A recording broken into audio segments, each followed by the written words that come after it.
नमस्कार। Robert Greene की शानदार किताब the laws of human nature के इस गहरे विश्लेषण में आपका स्वागत है। चलिए आज हम सब मिलकर उन रहस्यों को खोलते हैं जो हमारे और आपके व्यवहार को चलाते हैं, और उम्मीद है कि इस सफर के अंत तक हम सब खुद को थोड़ा और बेहतर ढंग से समझ पाएंगे। कभी सोचा है कि लोग वैसा व्यवहार क्यों करते हैं जैसा वे करते हैं? मतलब कोई अचानक इतना इर्रेशनल क्यों हो जाता है, या कोई सफलता के शिखर पर पहुंचकर खुद को ही क्यों बर्बाद कर लेता है? ये किताब ठीक यही सब समझने के लिए एक कोड बुक की तरह है, जो हमारे अच्छे से अच्छे और बुरे से बुरे हर तरह के व्यवहार को डीकोड करती है। ये हमें सिर्फ दूसरों को ही नहीं बल्कि खुद को भी एक बिल्कुल नई रोशनी में देखने में मदद करती है। हमारे आज के सफर में हम सबसे पहले अपने गाइड रॉबर्ट ग्रीन से मिलेंगे। फिर हम एक एक करके आगे बढ़ेंगे। पहले व्यक्तियों को समझने की कोशिश करेंगे, फिर प्रभाव की कला सीखेंगे, उसके बाद ग्रुप्स में हमारा व्यवहार कैसे बदलता है ये जानेंगे, और अंत में एक ऊंचा नजरिया हासिल करने पर ध्यान देंगे। और सबसे आखिर में हम इस सब का जो सबसे जरूरी सार है उस पर बात करेंगे। तो इससे पहले कि हम इन शक्तिशाली नियमों की दुनिया में गोता लगाएं, चलिए उस दिमाग को जानते हैं जिसने इन्हें हमारे सामने रखा है। रॉबर्ट ग्रीन को समझना उनके काम के पीछे की गहरी सोच को समझने की चाबी है। देखिए, रॉबर्ट ग्रीन सिर्फ एक लेखक नहीं है, वे इंसानी व्यवहार के एक सच्चे पारखी हैं। उन्होंने क्लासिक्स में डिग्री हासिल की और लिखने से पहले लगभग 80 अलग अलग तरह की नौकरियां की, और इसी अनुभव ने उन्हें हर तरह के लोगों को बहुत करीब से देखने का मौका दिया। उन्होंने दशकों तक इतिहास, मनोविज्ञान और दर्शन का बहुत गहराई से अध्ययन किया है। उनकी किताबें जैसे शक्ति के 48 नियम और महारत दुनिया भर में लाखों लोग पढ़ते हैं, क्योंकि वे हमें पावर, स्ट्रैटेजी और सेल्फ इम्प्रूवमेंट के वो सिद्धांत सिखाती हैं जो कभी पुराने नहीं होते। ग्रीन का मानना है कि आज की दुनिया में हम भले ही टेक्नोलॉजी से घिरे हों, लेकिन हमारे दिमाग का जो हार्डवेयर है वो हजारों सालों से नहीं बदला है। इतिहास हमें इंसानी फितरत के बारे में बहुत कुछ सिखा सकता है। इसीलिए वो नेपोलियन से लेकर सन त्सू तक ऐतिहासिक हस्तियों के जीवन से उदाहरण लेते हैं, ताकि ये दिखा सकें कि ये नियम समय और संस्कृति से परे कैसे काम करते हैं। ग्रीन हमें कोई गुलाबी चश्मे से दुनिया देखने के लिए नहीं कहते। उनका दर्शन इस विचार पर आधारित है कि हमें अपनी प्रजाति को उसकी सभी अच्छाइयों और खामियों के साथ देखना चाहिए, जैसा वो है। सोचिए कि आप एक बहुत ही कॉम्प्लेक्स मशीन को ठीक करने की कोशिश कर रहे हैं, लेकिन आपके पास उसका कोई मैनुअल नहीं है।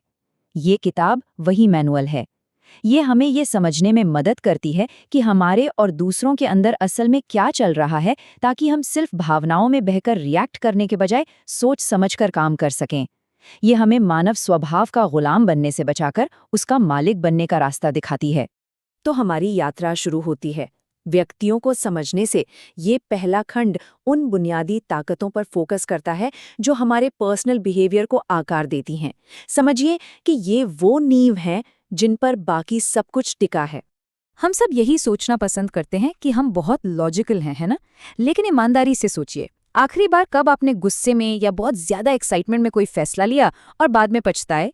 यही है अतार्किकता का नियम। असल में हमारी भावनाएं ही ड्राइवर की सीट पर होती हैं, और हमारा लॉजिक बस उन भावनाओं को सही ठहराने के बहाने ढूंढता रहता है। ज्ञान की ओर पहला कदम ये मानना है कि हमारी भावनाएं हमें गुमराह कर सकती हैं, और तभी हम सोच समझकर प्रतिक्रिया देना शुरू कर सकते हैं। हम सभी थोड़ा बहुत अपने बारे में सोचते हैं, और ये जरूरी भी है, स्वस्थ भी है। लेकिन जरा कल्पना कीजिए कि आप एक ऐसी दुनिया में रहते हैं जहां आप ही एकमात्र सितारा हैं और बाकी सब बस आपकी परिक्रमा कर रहे हैं। ये है गहरा आत्ममोह, यानी नार्सिसिज्म। ये हमें दूसरों की भावनाओं, ज़रूरतों और नज़रिए के प्रति अंधा बना देता है।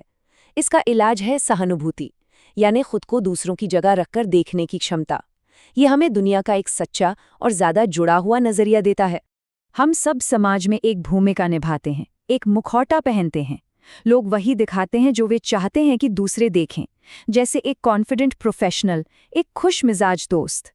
लेकिन सच्चाई अक्सर शब्दों में नहीं बल्कि नॉन वर्बल क्यूज में छिपी होती है। किसी की बॉडी लैंग्वेज, उनकी आवाज़ का लहजा या उनकी आंखों में एक पल के लिए आई चमक, ये वो दूसरी भाषा है जिसे हमें पढ़ना सीखना चाहिए। असली इरादे अक्सर यहीं जाहिर होते हैं। क्या आपके जीवन में कोई ऐसा पैटर्न है जो बार बार दोहराया जाता है? शायद आप हमेशा एक ही तरह के लोगों की ओर आकर्षित होते हैं या एक ही तरह की गलतियां करते हैं। ये आपका चरित्र है जो काम कर रहा है, बचपन में बने वो गहरे पैटर्न्स जो हमें एक ही तरह से व्यवहार करने के लिए मजबूर करते हैं। किसी के चरित्र को समझना उनके भविष्य के कामों का अंदाजा लगाने जैसा है। और अच्छी खबर ये है कि सेल्फ अवेयरनेस के साथ हम इन पैटर्न्स को पहचान सकते हैं और उन्हें बदल भी सकते हैं। ये एक अजीब लेकिन सच्ची बात है। हम हमेशा उसी चीज को चाहते हैं जो हमें आसानी से नहीं मिल सकती। जो चीज थोड़ी दूर या रहस्यमयी लगती है वो हमें और ज्यादा आकर्षित करती है। जब आप अपने बारे में सब कुछ तुरंत नहीं बताते हैं, जब आप अपनी राय को लेकर थोड़े अनप्रिडिक्टेबल होते हैं, तो लोग आपके बारे में और ज्यादा जानने के लिए उत्सुक हो जाते हैं। ये रिश्तों और करियर दोनों में काम करता है। थोड़ी सी दूरी इच्छा को बढ़ा देती है। तो अब जब हमने व्यक्तिगत व्यवहार की मूल बातें समझ ली हैं, तो चलिए प्रभाव की कला में गहराई से उतरते हैं। ये खंड इस बात की पड़ताल करता है कि हम दूसरों की धारणाओं और प्रेरणाओं को कैसे समझ और आकार दे सकते हैं, बिना किसी जोर जबरदस्ती के। सोचिए, सर आइजैक न्यूटन जैसा प्रतिभाशाली व्यक्ति भी लोगों के पागलपन को नहीं समझ सका। ये अदूरदर्शिता के नियम को शानदार ढंग से दिखाता है। हम अक्सर तात्कालिक लाभ या संकट पर इतना ध्यान देते हैं कि हम बड़ी तस्वीर भूल जाते हैं। जैसे लोग शेयर बाजार में घबराहट में सब कुछ बेच देते हैं या क्रेडिट कार्ड पर फिजूल खर्ची करते हैं बिना भविष्य के परिणामों के बारे में सोचे। हम पल भर के गुलाम बन जाते हैं।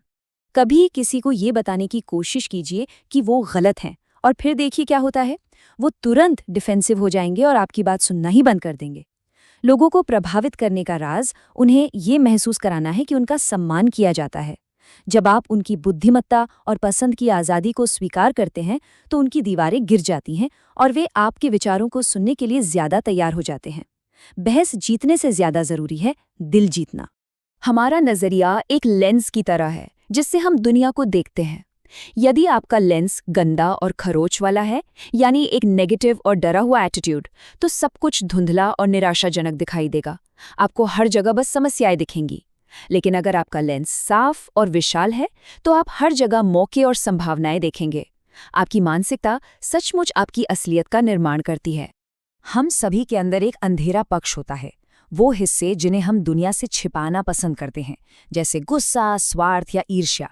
जब हम इन भावनाओं को दबाते हैं तो वे अजीब तरीकों से बाहर निकलती हैं और अक्सर हमारे व्यवहार को अनजाने में कंट्रोल करने लगती हैं।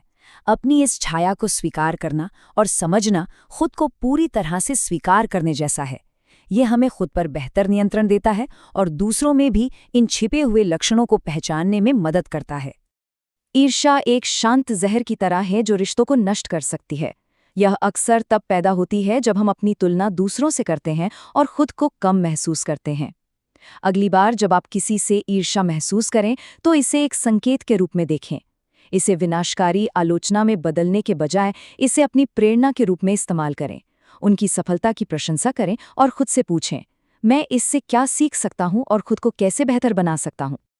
अब तक हमने एक व्यक्ति पर ध्यान केंद्रित किया है, लेकिन जब हम ग्रुप्स में होते हैं तो क्या होता है? हमारा व्यवहार कैसे बदलता है? चलिए तीसरे खंड में प्रवेश करते हैं और देखते हैं कि एक सामाजिक प्राणी के रूप में हमारी डायनामिक्स क्या है।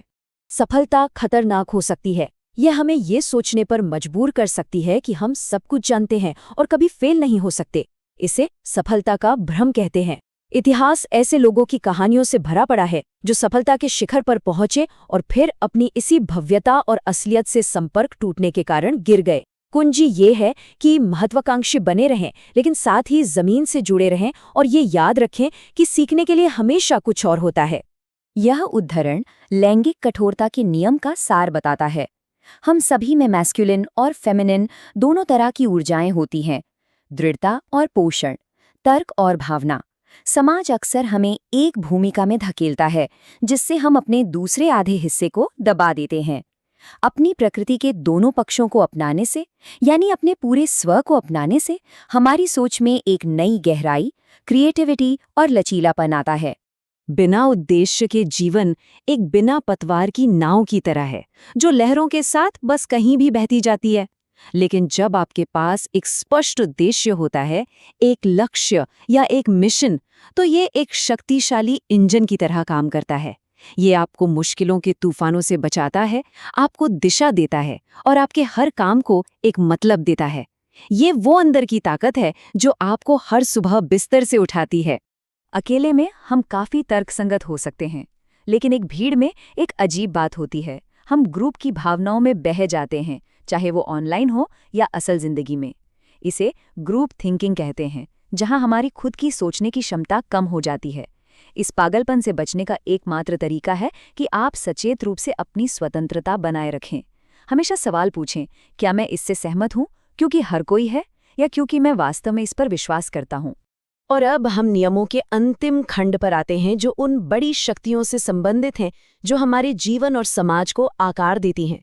अधिकार, आक्रामकता, इतिहास और यहाँ तक कि मृत्यु भी। ये एक ऊंचा दृष्टिकोण अपनाने के बारे में है। असली अधिकार किसी टाइटल या पद से नहीं आता है, ये कमाया जाता है। उन नेताओं के बारे में सोचिए जिनका आप सच में सम्मान करते हैं। वे शांत, दूरदर्शी और सहानुभूतिपूर्ण होते हैं। वे संकट में घबराते नहीं हैं, बल्कि रास्ता दिखाते हैं। जब लोग मानते हैं कि आप जानते हैं कि आप कहाँ जा रहे हैं और आप उनकी परवाह करते हैं, तो वे खुशी खुशी आपका अनुसरण करेंगे। ये थोपा नहीं जाता, ये प्रेरित किया जाता है। आक्रामकता हमेशा चिल्लाने या लड़ने के बारे में नहीं होती, ये अक्सर बहुत सूक्ष्म होती है। पीठ पीछे की गई एक टिप्पणी, एक व्यंग्यात्मक मुस्कान या जानबूझकर की गई देरी, ये पैसिव अग्रेसिव व्यवहार है। हमें इन संकेतों को पहचानना सीखना होगा ताकि हमें हेरफेर से बचाया जा सके। साथ ही हमें अपनी खुद की आक्रामक ऊर्जा को एक प्रोडक्टिव ताकत में बदलना सीखना होगा, जैसे कि महत्वाकांक्षा या क्रिएटिविटी, न कि विनाश। हर पीढ़ी की अपनी एक अलग दुनिया होती है, अपने मूल्य, अपना फैशन, अपनी तकनीक। पिछली पीढ़ी जो जरूरी समझती थी, वो आज अप्रासंगिक लग सकता है। समय की इस भावना को समझना एक स्ट्रेटेजिक एडवांटेज है। ये आपको मौजूदा ट्रेंड्स को समझने और भविष्य का अनुमान लगाने में मदद करता है, बजाय इसके कि आप अतीत में अटके रहें और शिकायत करते रहें कि चीज़ें वैसी क्यों नहीं हैं जैसी पहले थी। अंतिम नियम हमें उस चीज का सामना करने के लिए कहता है जिससे हम सबसे ज्यादा डरते हैं, मौत। हम इस विचार से बचते हैं, लेकिन ऐसा करने से हम जीवन के मूल्य को भी कम कर देते हैं। जब हम यह स्वीकार करते हैं कि हमारा समय सीमित है, तो सब कुछ बदल जाता है। हर पल कीमती हो जाता है। ये हमें छोटी छोटी बातों पर चिंता करना बंद करने और वास्तव में जो जरूरी है उस पर ध्यान केंद्रित करने में मदद करता है। ये हमें उद्देश्य की एक गहरी भावना देता है। तो इन सभी 18 नियमों से गुजरने के बाद हम कहाँ पहुँचते हैं? इन सभी का सार क्या है? ये सब ज्ञान किस लिए है? चलिए अंतिम निष्कर्ष पर आते हैं। इस किताब का वादा सरल लेकिन बहुत गहरा है। इन नियमों को समझकर हम मानव स्वभाव के निष्क्रिय गुलाम होने से ऊपर उठ सकते हैं। हम एक ऐसे स्वामी बन सकते हैं जो ज्यादा तर्कसंगत, आत्मजागरूक और सहानुभूतिपूर्ण हो। यह अपनी भावनाओं, अपनी कमियों और अपनी शक्तियों को समझने के बारे में है, ताकि हम अपने जीवन को सचेत रूप से जी सकें, न कि केवल आदतों और आवेगों के बल पर। यह अपने अंदर के सर्वश्रेष्ठ संस्करण को अनलॉक करने के बारे में है। हमारा यह विश्लेषण यहाँ समाप्त होता है, लेकिन आपकी यात्रा अब शुरू होती है। ये कोड बुक अब खुली है। एक पल लें और सोचें, कौन सा नियम आज आपके जीवन में सबसे ज्यादा गूंजता है। आप किस एक नियम पर महारत हासिल करके अपने बदलाव की इस यात्रा को शुरू करना चाहेंगे?